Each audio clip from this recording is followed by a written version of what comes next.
Tuhan, selamat datang dan selamat beribadah di Gereja GPDI Kalvari Kupang.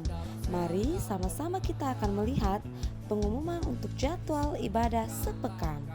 Oleh kuasa dan Allah di pihak kita, siapa dapat melawan? Kita lebih dari pemenang, lebih dari pemenang, pemenang dalam segala perkara. Oleh kuasa dan jika Allah di pihak kita, siapa dapat melawan? Kita lebih dari pemenang. Haleluya, haleluya. Maka nama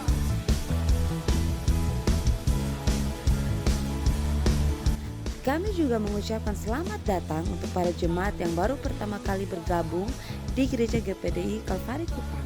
Sampai jumpa di ibadah-ibadah selanjutnya ya. Tuhan Yesus memberkati. GPDI Kalvari, sekali Yesus, tetap Yesus. Haleluya. kita bersama kita mengakhiri tahun ini dengan jadi pemenang. Amin. Katakan bersama. Amin.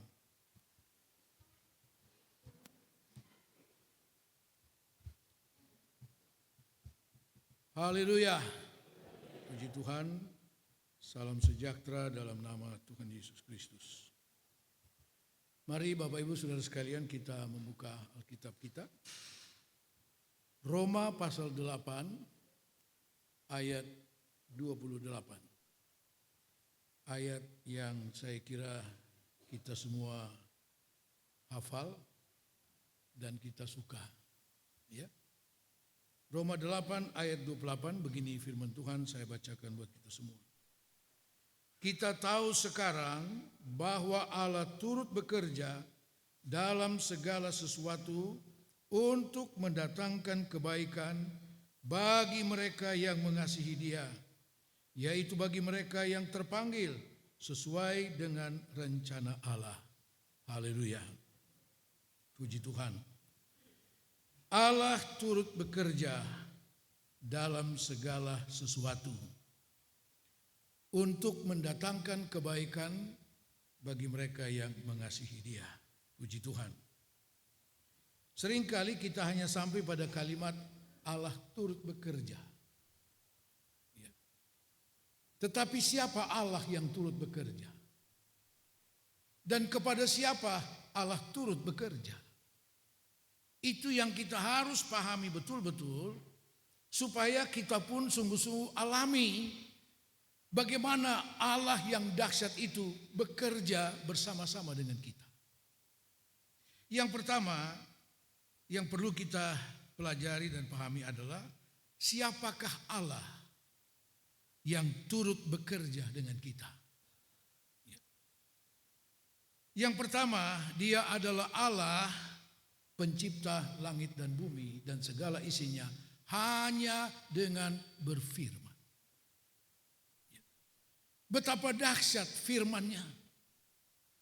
Sehingga oleh firman, hanya menyampaikan firman, segala sesuatu terjadi. Langit dan bumi terjadi, segala isinya terjadi. Kecuali manusia yang dibentuk oleh tangan Allah sendiri. Nah saudara-saudara, Dia Allah yang berfirman dan segala sesuatu terjadi. Dia Allah itu yang bekerja bersama-sama dengan kita. Ya. Dalam Roma pasal 4 ayat 17, Roma 4 ayat 17, seperti ada tertulis, Engkau telah kutetapkan menjadi bapa banyak bangsa di hadapan Allah yang kepadanya ia percaya, yaitu Allah yang menghidupkan orang mati dan yang menjadikan dengan firman-Nya apa yang tidak ada menjadi ada. Allah menciptakan segala-galanya dari yang tidak ada menjadi ada.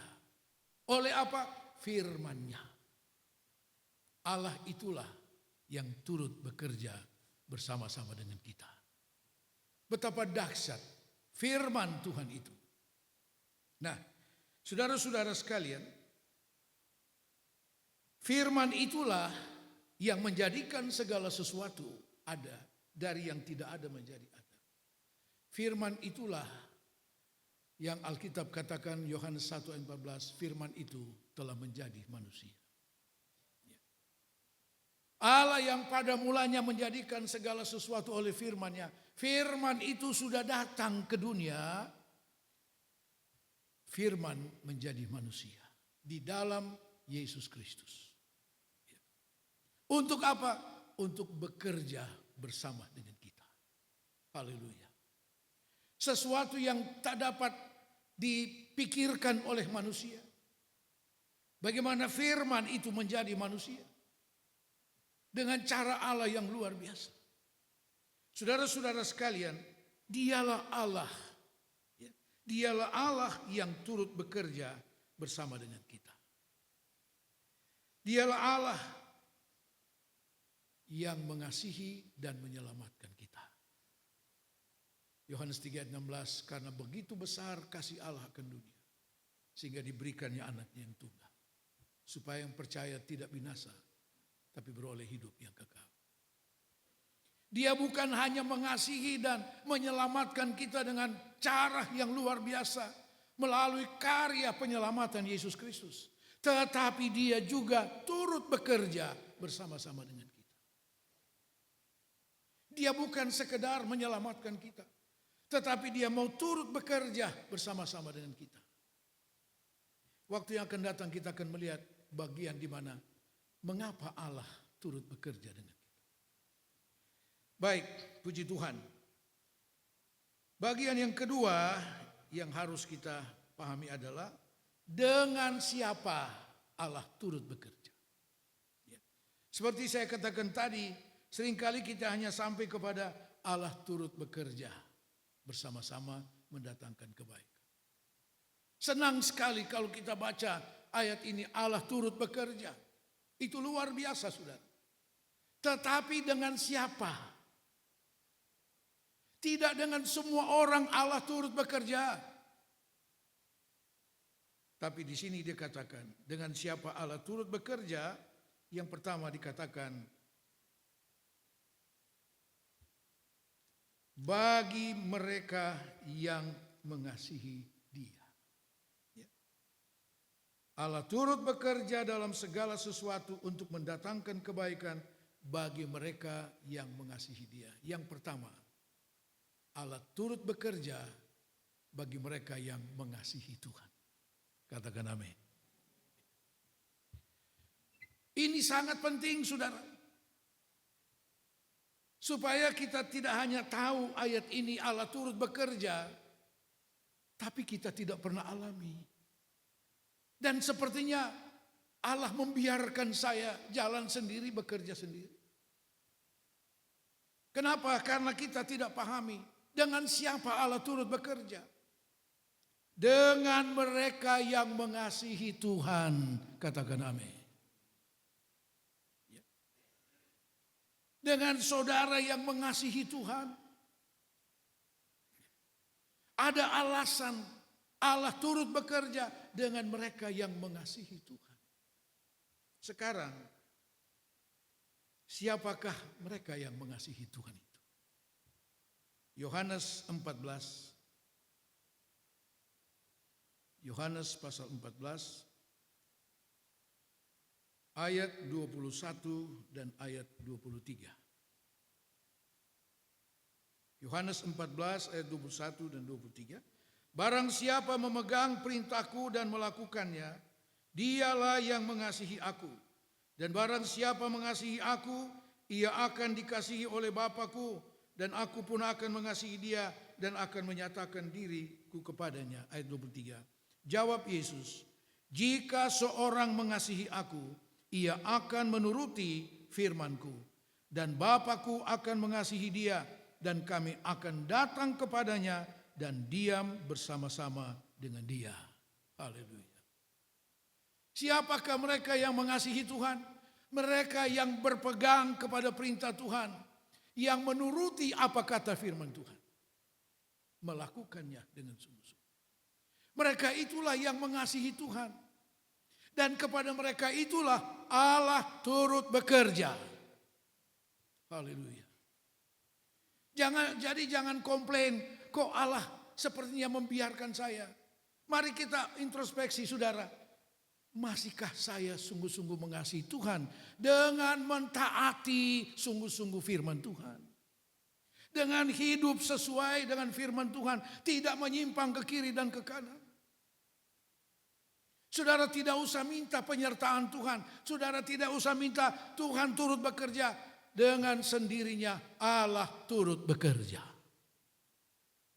Haleluya. Jadi mari kita lakukan apa yang menjadi bagian kita. Karena Allah hanya turut bekerja dengan mereka yang mengasihi Tuhan. Lalu buktinya kita mengasihi Tuhan apa? Yesus dengan tegas katakan, barang siapa yang menuruti firman-Ku, berpegang kepada perintah-Ku dan melakukannya, dialah yang mengasihi Tuhan. Dan Yesus memberi jaminan, aku mengasihinya, aku dan Bapa-Ku akan datang dan diam di dalam dia. Luar biasa, saudara. Sehingga kalau Allah berdiam di dalam kita, tidak perlu kita harus berteriak, Tuhan mari turut bekerja. Dengan sendirinya Tuhan turut bekerja. Bahkan dia mengendalikan seluruh kehidupan kita. Kalau dia ada di dalam kehidupan kita. Saudara-saudara sekalian, jadi kita melihat kepada siapa Allah turut bekerja, yaitu yang mengasihi dia. Dan yang mengasihi Tuhan adalah mereka yang berpegang teguh kepada perintah Tuhan. Berpegang kepada firman Tuhan. Bukan kepada apa kata orang. Bukan kepada apa kata YouTube, Google dan sebagainya. Kata firman Tuhan. Katakan amin. Supaya kita tidak terjebak dengan segala macam kata orang begini dan begitu. Kadang-kadang saya juga bingung, saudara. Kalau ketemu di YouTube atau di mana itu. Ada yang bilang minum air putih hangat pagi sangat bagus. Ada lagi dokter yang bilang kurang bagus. Saya pikir yang mana yang betul? Itu dokter satu tamat dan dari mana dia? Yang satu lagi tamat di mana? Ya. Membingungkan, banyak pendapat, saudara.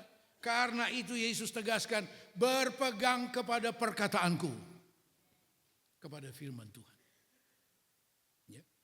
Saudara-saudara sekalian, Rasul Paulus menasihati Timotius sebagai gembala jemaat pada waktu itu. Yang masih muda, dia katakan berpegang kepada ajaran yang sehat. Artinya apa? Ada banyak ajaran yang tidak sehat. Yang tanpa kita sadari sebenarnya itu semua adalah tipu muslihat iblis. Supaya kita melepaskan pegangan yang benar itu. Firman Allah yang murni adanya. Ya. Puji Tuhan. Nah, saudara-saudara sekalian. Mereka yang sungguh-sungguh berpegang taat kepada firman Tuhan. Itulah mereka yang dikatakan mengasihi Tuhan. Alkitab mencatat orang-orang yang rela berkorban. Bahkan menjadi korban. Bukan hanya menjadi korban secara materi jasmani. Bahkan rela berkorban nyawa sekalipun. Demi mentaati, menuruti apa kata firman Tuhan. Dan kita melihat betapa dahsyatnya Allah bekerja bersama dengan mereka. Kita melihat salah satu contoh. Dalam kitab Daniel pasal 3 kita semua tahu cerita ini, sekolah minggu pun tahu. Ya. Tentang cerita mengenai Hanania, Misael dan Azaria yang diberi nama oleh Nebukadnezar, Sadrak, Mesak dan Abednego. Ya. Ketika mereka diwajibkan sebagai pejabat-pejabat di negeri Babel, mereka semua diwajibkan untuk datang ke lembah Dura di mana tempat Nebukadnezar membangun suatu patung yang terbuat dari emas. Luar biasa, saudara. Ketika patung itu akan diresmikan melalui suatu penyembahan yang luar biasa, saudara, maka sebagai salah satu pejabat di negeri Babel, Sadrak, Mesak, Abednego pun harus turut hadir. Tetapi ketika isyarat diberikan untuk segera semua sujud menyembah patung, ketiga orang pemuda Yahudi ini tidak mau tunduk sama sekali. Mereka menolak untuk menyembah patung itu. Ya. Sebagaimana kita tahu persis ceritanya. Sebelum acara itu dimulaikan, saudara, aturan-aturan sudah disampaikan dengan jelas dan tegas bahwa semua tidak ada yang terkecuali harus sujud menyembah patung itu. Dengan sanksi. Kalau ada yang tidak menyembah, dapur api sudah siap untuk menelannya. Untuk menghanguskan. Sadrak, Mesak, Abednego tahu semua aturan yang sudah diberikan. Sanksinya juga mereka tahu. Tapi ketika isyarat untuk menyembah itu dilakukan, mereka tetap tegak tidak sujud menyembah. Oh, mereka sudah tahu apa yang akan hilang dari mereka. Bukan cuma jabatan, nyawa pun akan hilang. Tetapi kenapa mereka tidak tunduk menyembah? Saudara, mereka punya alasan yang kuat dalam firman Tuhan. Keluaran pasal 20. Keluaran 20 ayat 3 sampai ayat 5. Keluaran 20 ayat 3 sampai 5. Jangan ada padamu ilah lain di hadapanku. Jangan membuat bagimu patung yang menyerupai apapun yang ada di langit di atas, atau yang ada di bumi di bawah, atau yang ada di dalam air di bawah bumi. Jangan sujud menyembah kepadanya atau beribadah kepadanya, sebab aku Tuhan Allahmu adalah Allah yang cemburu, yang membalaskan kesalahan bapa kepada anak-anaknya, kepada keturunan yang ketiga dan keempat dari orang-orang yang membenci aku. Sadrak, Mesak, Abednego sebagai orang Yahudi yang memegang teguh hukum Taurat, mereka tahu persis aturan ini. Jangan membuat patung, jangan sujud menyembah kepadamu, jangan ada ilah yang lain. Ketika diperhadapkan kepada situasi itu di mana mereka diwajibkan menyembah, saudara, mereka lebih berpegang kepada aturan firman Tuhan. Ini alasan kenapa mereka tidak sujud menyembah. Karena dilarang oleh firman Tuhan. Ini aturan hukum Taurat. Dan mereka berpegang sungguh kepada firman Tuhan. Dan mereka sudah tahu ini korbannya bukan cuma pangkat, kedudukan, jabatan, bukan hanya itu. Nyawa. Nah, saudara-saudara sekalian, ketika saat itu di mana mereka harus sujud menyembah dan mereka menolak untuk melakukan, hati mereka tetap menyembah kepada Tuhan. Saudara-saudara, dan Alkitab menulis itu mendatangkan kemarahan yang luar biasa bagi Raja Nebukadnezar. Raja Nebukadnezar masih coba memberi kesempatan untuk negosiasi, untuk kompromi. Nebukadnezar katakan, mungkin kamu tidak fokus sehingga tidak dengar itu isyarat. Sehingga kamu lupa untuk sujud menyembah. Bagaimana kalau kita ulang? Ya. Saudara, ketiga pemuda ini katakan, tidak ada gunanya. Tidak ada gunanya kita mempersoalkan itu. Kami tidak akan kompromi. Kami tidak akan sujud menyembah. Allah yang kami sembah sanggup melepaskan kami dari dapur api. Tapi kalaupun tidak, tetap kami tidak menyembah. Begitu kuatnya firman Allah dalam hati mereka. Begitu kuatnya kepercayaan mereka kepada firman Tuhan. Sehingga mereka rela kehilangan nyawa. Dan apa yang kemudian terjadi? Apakah ketiga pemuda ini berharap Tuhan tiba-tiba suruh malaikat kasih mati itu dapur api?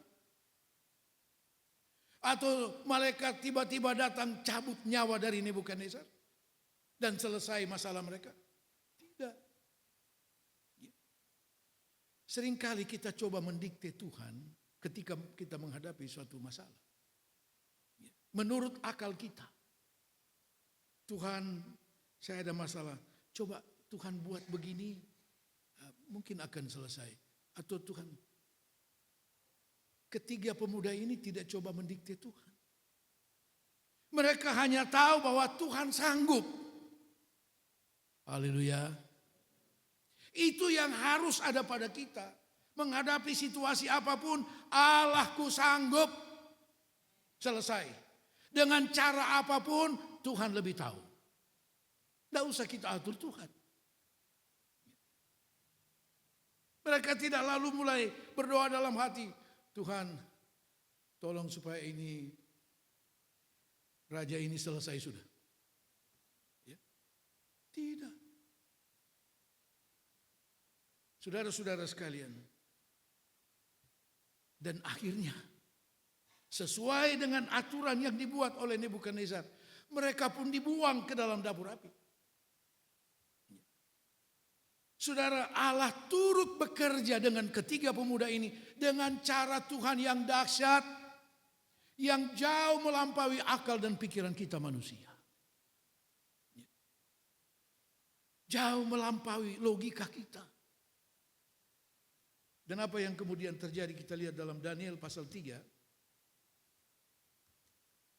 Daniel pasal 3 ayat 24 dan ayat 25. Kemudian terkejutlah Raja Nebukadnezar lalu bangun dengan segera berkata ia kepada para menterinya, bukankah 3 orang yang telah kita campakkan dengan terikat dalam api? Jawab mereka kepada raja, benar ya raja.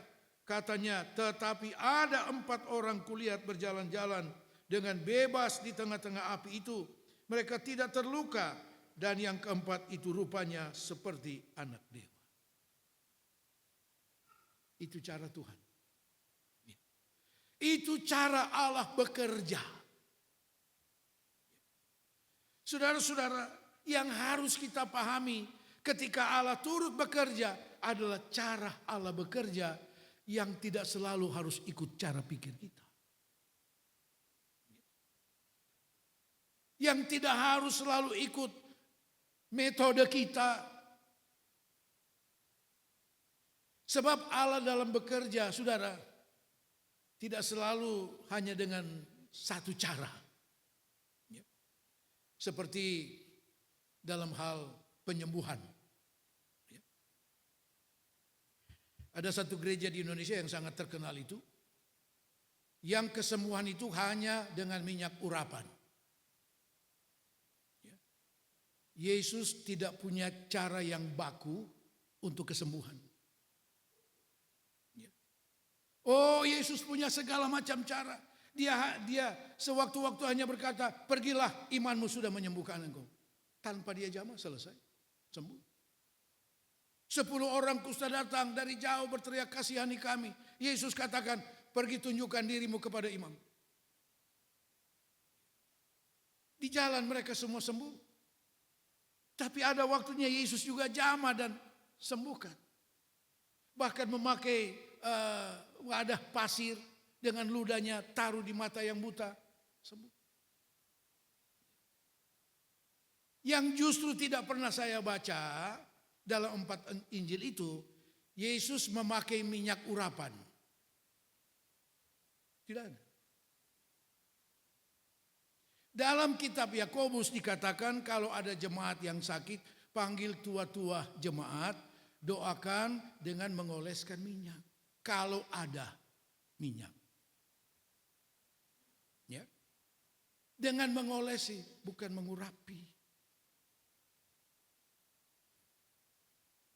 Dulu ada hamba Tuhan di Kota Kupang ini, seorang gembala. Begitu terikat dengan soal minyak untuk mendoakan orang sakit. Satu waktu ada cucu dari seorang nenek datang kepada gembalanya untuk mendoakan neneknya yang sakit. Rupanya sudah sakit parah. Terus gembalanya bilang, oh ya, di rumah ada minyak kosong. Tidak tahu lagi Bapak. Mereka datang sama-sama, lihat neneknya ini sudah parah. Ini gembala bilang, tidak ada minyak kah? Tidak ada. Nah lu beli dulu. Beli. Pigilah ini cucu ini. Rupanya dia terpengaruh teman-temannya main, dia lupa. Begitu pulang neneknya sudah mati. Ya. Belum sempat diolesi dengan diurapi dengan minyak menurut gembala itu. Bukan seperti itu, saudara. Ya. Nah, Tuhan punya cara yang luar biasa. Ya. Siapa pernah berpikir bahwa kemudian bahwa 3 orang yang dibuang ke dalam dapur api, ternyata kemudian ada 4 orang di sana. Siapa orang keempat itu? Tidak lain adalah Yesus sendiri. Ini bukan Nesar katakan rupa orang yang keempat itu seperti anak dewa. Mulia sekali. Tidak ada satu situasi dan kondisi yang bisa membatasi kehadiran Tuhan. Tidak ada, saudara. Saya selalu katakan Tuhan kita tidak pernah merasa terdesak dengan satu situasi. Tidak pernah. Karena dia menciptakan segalanya. Mengatur segalanya. Dia hadir selalu tepat pada waktu. Apakah Yesus sudah hadir lebih dulu dalam dapur api itu? Tidak. Nanti setelah mereka ada di sana, baru Nebukadnezar melihat, ada 4 orang.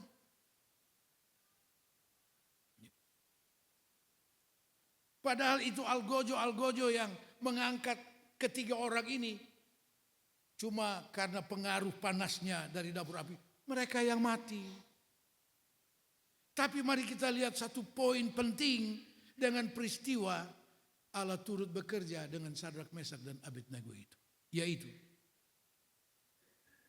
bukan membunuh Nebukadnezar, tapi untuk membuat Nebukadnezar mengakui Allah Sadrak, Mesak dan Abednego. Itu poinnya. Sehingga kalau kita baca di dalam kitab Daniel pasal 3 itu, justru peristiwa Allah bekerja itu menjadi satu kesaksian yang luar biasa. Yang tercatat dalam sejarah kerajaan Babel. Ayat 28. Berkatalah Nebukadnezar, terpujilah Allahnya Sadrak, Mesak dan Abednego.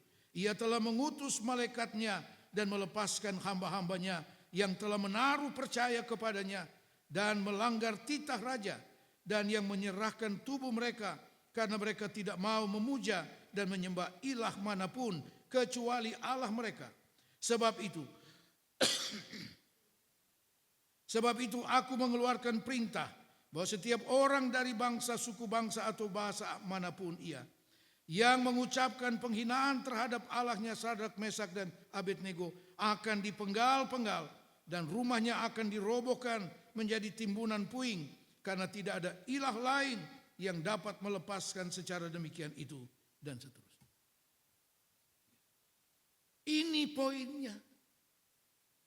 Supaya Nebukadnezar, raja kafir, raja besar itu mengakui, oh ada Allah yang jauh lebih besar, lebih mulia dari yang dia sembah, yaitu Allahnya Sadrak, Mesak dan Abednego. Dan dia membuat kesaksian untuk seluruh negerinya. Jangan ada satu orang pun dari manapun yang mengucapkan perkataan penghinaan kepada Allah Sadrak, Mesak dan Abednego. Lalu apakah mereka kehilangan? Ayat terakhir, ayat 30. Lalu raja memberikan kedudukan tinggi kepada Sadrak, Mesak dan Abednego di wilayah Babel. Tadinya mereka bupati. Ketika peristiwa ini jadi gubernur. Siapa mau calon gubernur?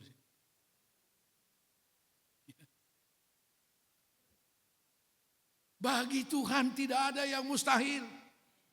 Persoalannya, adakah engkau masih mengasihi Tuhan dengan sungguh-sungguh taat kepada firman Allah?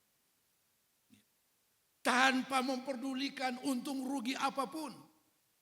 Kita hanya berpegang kepada firman Tuhan. Nah saudara, seharusnya kita lebih dari Sadrak, Mesak, dan Abednego. Kalau mereka mentaati firman Tuhan, itu aturan hukum Taurat. Yang mereka taati adalah firman dalam hukum Taurat, aturan.